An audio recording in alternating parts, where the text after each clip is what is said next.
Hey guys, let's change gears here and talk about the Sopranos. I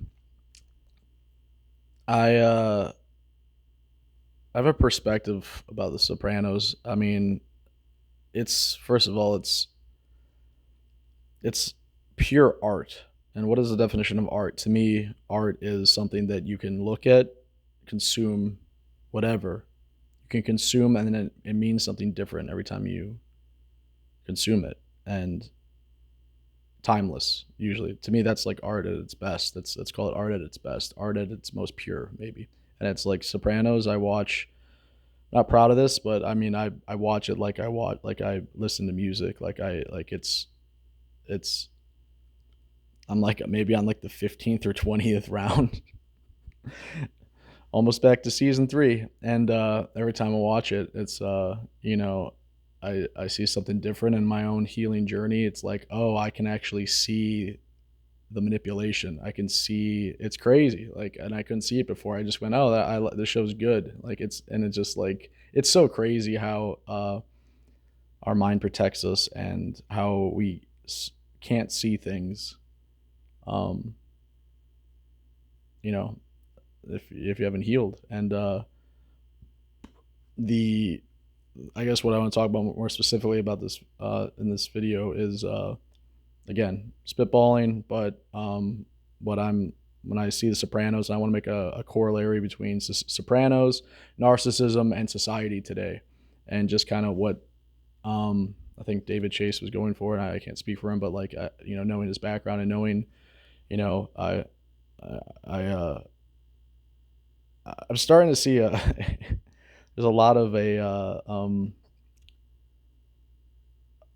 similarities between certain people in public eye that are creators that have certain mothers. And I think of Carlin. I think of without him, there's so much in society that would not exist. And anyway, I just want to talk about what I see when I watch The Sopranos is essentially like there's chicken and egg situation, but toxic femininity, i.e., starting from his mother and how it affects his life, and how specifically a mother, and that very toxic, very unloving mother can um, create a certain dynamic within a family that perpetuates until someone breaks it. And I guess that's the point of this video, is also to talk about I think there's like constants in the universe, and like I'm being like profound, whatever. I'm just talking and whatever. Soprano, like one of the constants is like the hero's journey is always going to be uh it just is going. Like, you got Joan of Arc, you got like a couple people, whatever, but like by and large, I think it, especially nowadays, it's like up to the man. And I don't know, this video might come off fucking stupid, but I'm just talking. And I've just been thinking and thinking and thinking and thinking. And it's like, you look at how toxic femininity leads to toxic masculinity, as far as, how a man looks at a woman. And if a man had a toxic mother, it's very likely that he will develop, a certain amount of like eroticized rage, codependency, unhealthy attachment, all that stuff that essentially suboptimally loves a woman. And when you have that, a woman doesn't have support, doesn't have, um, safety. And a woman who feels unsafe inevitably will become, masculine. And then here we are repeating a cycle.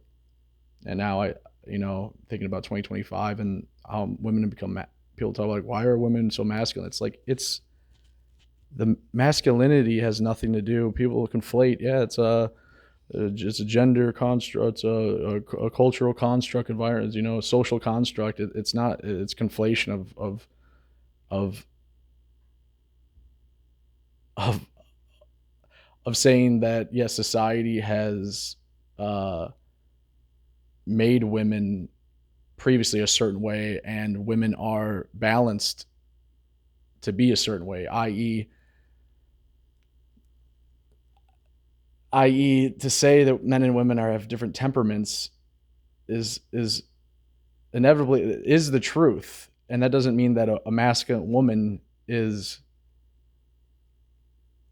a man. And this is kind of the point of the video, like, and I keep going back to this, is like, men are, our brains are like wired for the journey, for like pain, for like, and that's, I made a video about this, like why society not caring about men is like a good thing. And it's like, it is like one of the truths that of course it sticks around. There's so much upside down crap, and yet that's the one that lasts.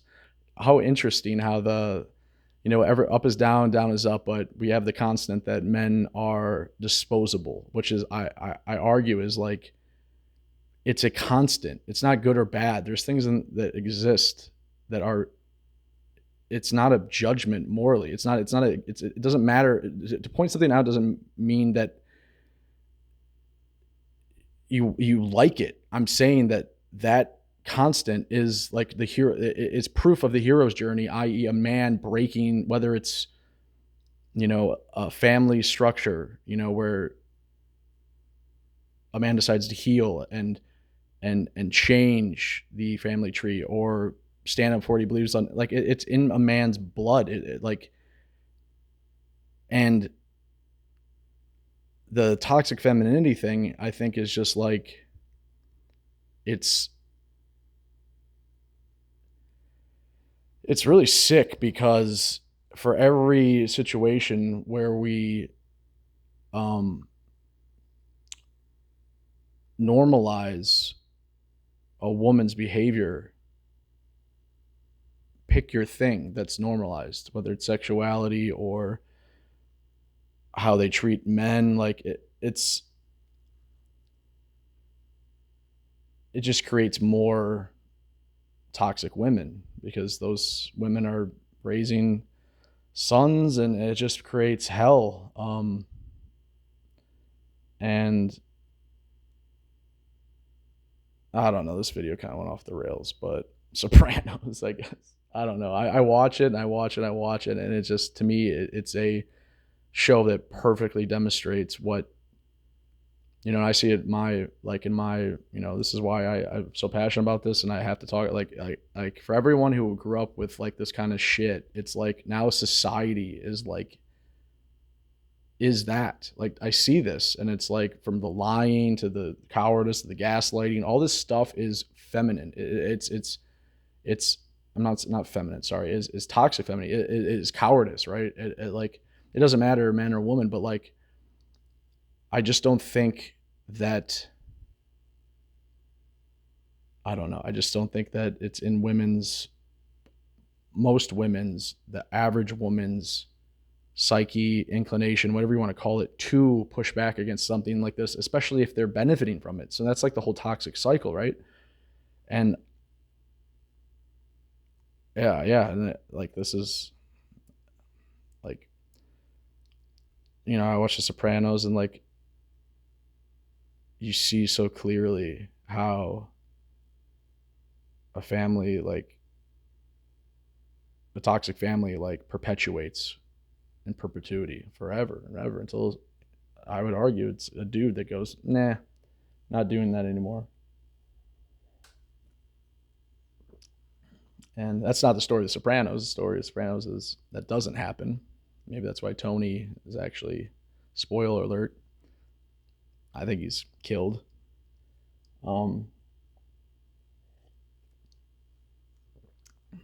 But yeah, makes me think about,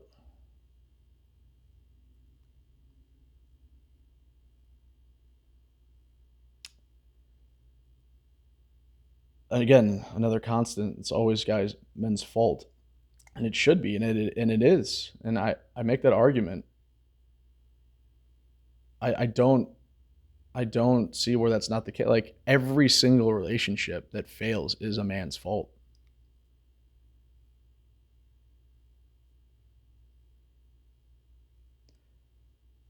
right? I just think everything's men's fault. And that's the funny thing. I guess that's what I'm getting at is one of the constants is we say things are always men's fault, and uh, men are we are disposable, and we always have been. And like, why is that always the constant? To me, that's another way of saying men are leaders. And essentially, toxic femininity at the end of the day is a man um, not showing up and putting the burden on a woman. I just think at scale, that's what that shows. And by it's funny how things uh, like, again, if we agree that men, it's everything's men's fault, to me that is saying that, again, we are saying as a society collectively that we are all agreeing that men are the leaders. That's what we're saying.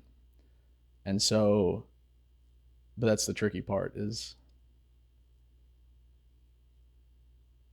when things are not, there's not as much for a man to, whether it's loyalty with a woman, family, like all this stuff that's like really disincentivized men taking the leadership role and the courageous role,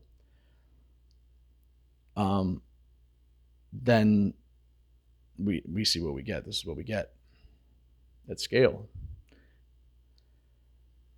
And yeah, so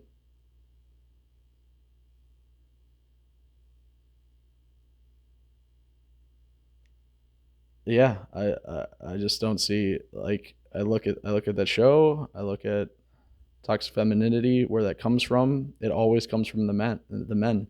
Those women did not have father figures that defended them, that were good to them. And then, of course, those men seek out those women, and it's just an abusive cycle.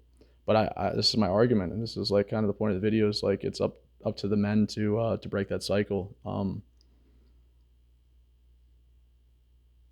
to speak truth. That's it. And no matter what happens to them, it's just like, if you don't have boundaries, a moral standing, I don't think there's anything about you that resembles a man in any way. That is like I don't know, to me, that's, as much as we change shit around, and socially, and even by like trying to physically change certain things or whatever, the one thing that is constant is a man with no boundaries, a man with no morals, a man with no values. That what is that? That's not a man. That's a boy at best, and that's at best, that's a boy. That's not a man. Anyway, this was kind of stupid. I don't know. I'm just going off about Sopranos and masculinity, but yeah, I just watched that show. It's like the Rorschach test of like psychology. I watch it with different people, see them react to different characters, and it's just like, that show really kind of is profound to me. It's unbelievable that the nuances. It's like a really good song. The depth only becomes, there's more depth every time I consume it. And yeah, I guess that's the end of the video. I don't know. Sopranos. What do you guys think? What do you get out of it? Yeah, let me know in the comments, and hopefully this video was somewhat helpful and not totally stupid. And have a good day, and I love you all, and goodbye.